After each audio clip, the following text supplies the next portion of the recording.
The other day, I spoke about how I've had to begrudgingly accept that a lot of really corny, hackneyed sayings and ways of viewing life are actually true. Specifically, this was sparked by Thanksgiving and the notion of Thanksgiving, and the idea of being humbly grateful for the gifts that you've been given, whatever they may be, and how that's actually the best way of living. Um, just because it's the best course to the best course to contentment, the best course to avoiding misery. I don't want to say the best course to happiness because I don't want to promise too much, but I can definitely say that you don't get anywhere if you spend more time resenting what you don't have than appreciating what you do have.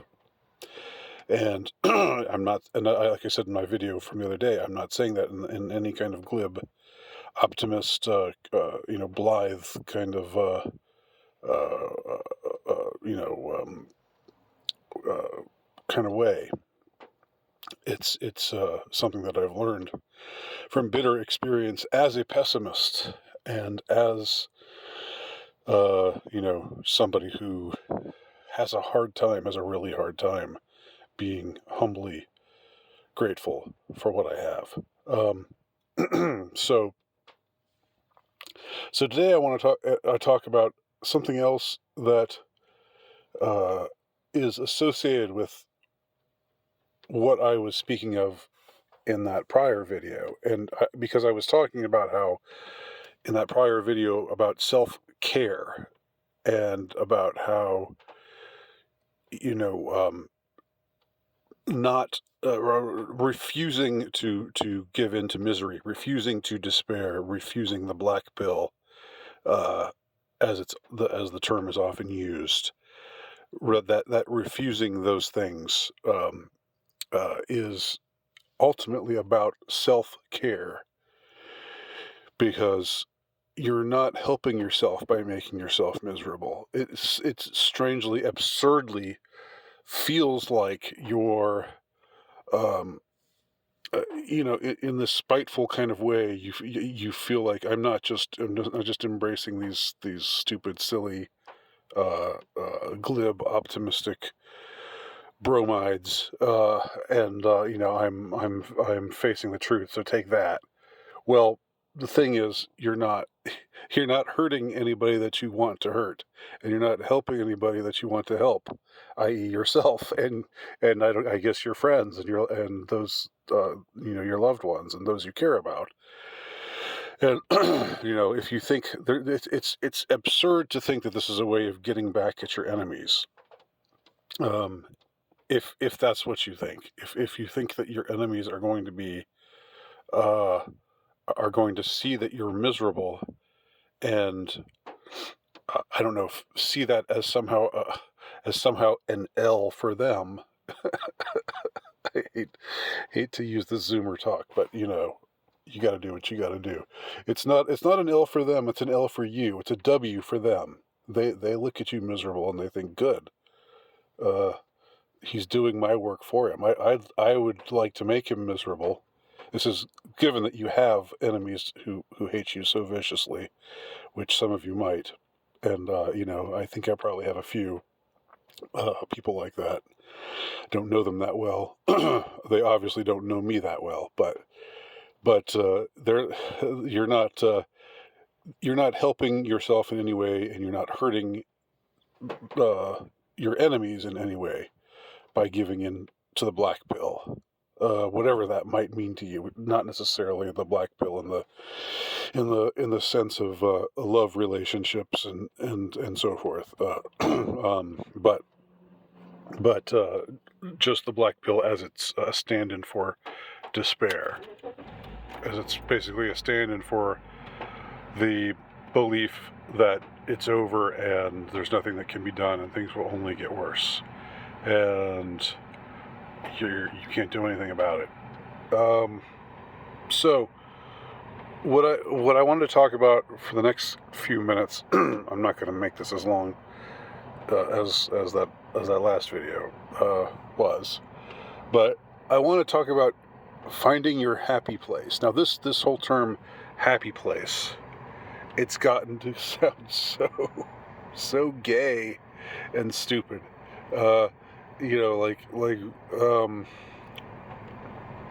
It's like, find your happy place, and it's another one of those good concepts that's been ruined by the worst kinds of people.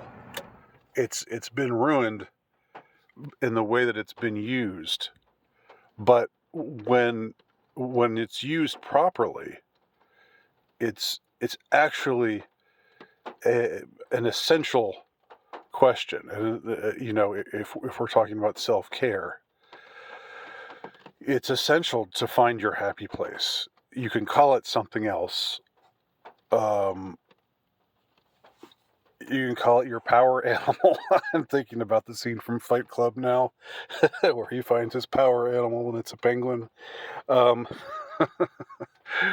it doesn't have to be through guided meditation or anything like that. It's just, where's someplace where you can dwell mentally that keeps you on an equilibrium, that helps to positively reinforce the things that you need to have positively reinforced. What is that place for you? What does it look like? And be realistic here. If you're going to say, well, it's a beach on Tahiti. I mean, obviously you can't go there unless you're super wealthy, in which case you're probably not listening to this lowly,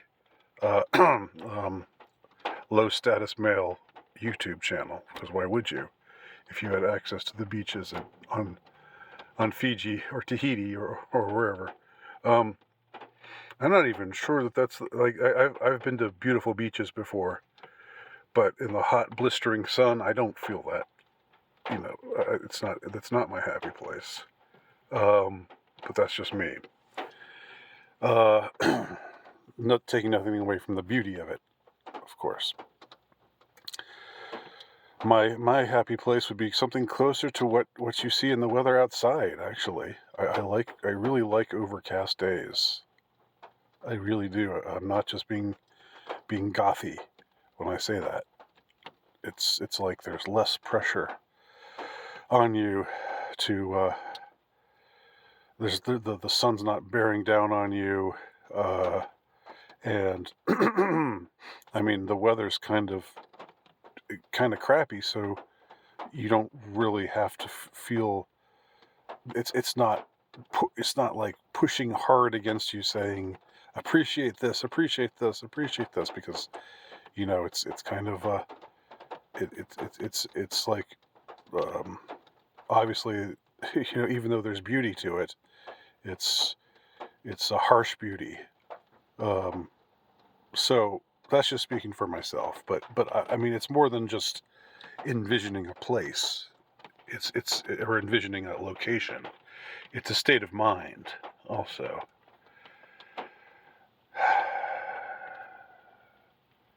And it's a place you need to get to.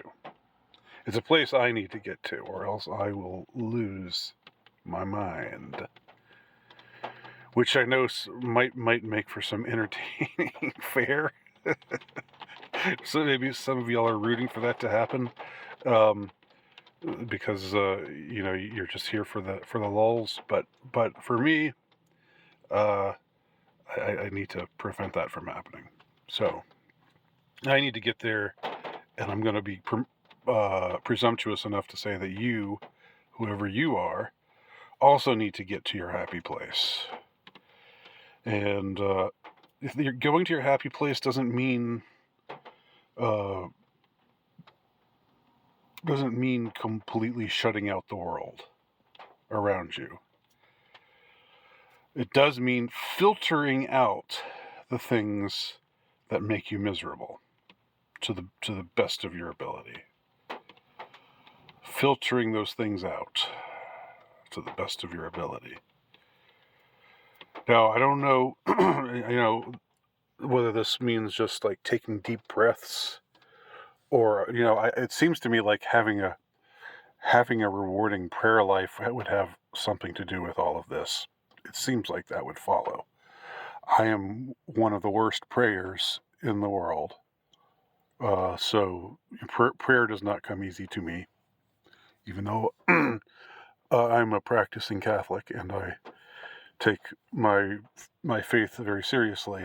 I'm also just it's not a strength of mine. Prayer is not a strength of mine, unfortunately, because that's a pretty big thing to be not so good at. But with the grace of God, hopefully I will improve. So I think it's important, just in summary, because I don't want to go on too much longer. In summary, I'll just say it's important to find your happy place. I call it something else. There's got to be, because the term happy place has been abused, just like so many of these other terms have been abused.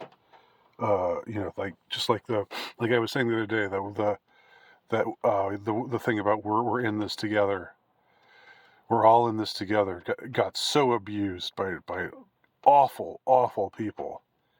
That term, or that phrase, that saying, got so abused that you don't realize that it's nevertheless true. That no man is an island.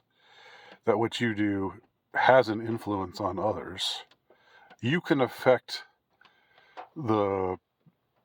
do something to affect the atmosphere around you, and that has an influence on others. And I'm not saying going around with a big smile on your face all the time and being really extroverted and having to say hi to everybody with a big fat smile on your face. If that comes naturally to you, then that's fine. That's great. But if you're a more introverted person like me, you shouldn't be tyrannized into thinking that that's the kind of person you have to be. But you still, in your more stolid, taciturn kind of way, your more INTJ-ish kind of way, you still can positively influence those around you, with your attitude, with your demeanor, with the things that you say, with how you present things. You can definitely influence your friends. You can definitely influence your loved ones. And that's why it's important to always be mindful of what you're what you're saying, how you're coming across.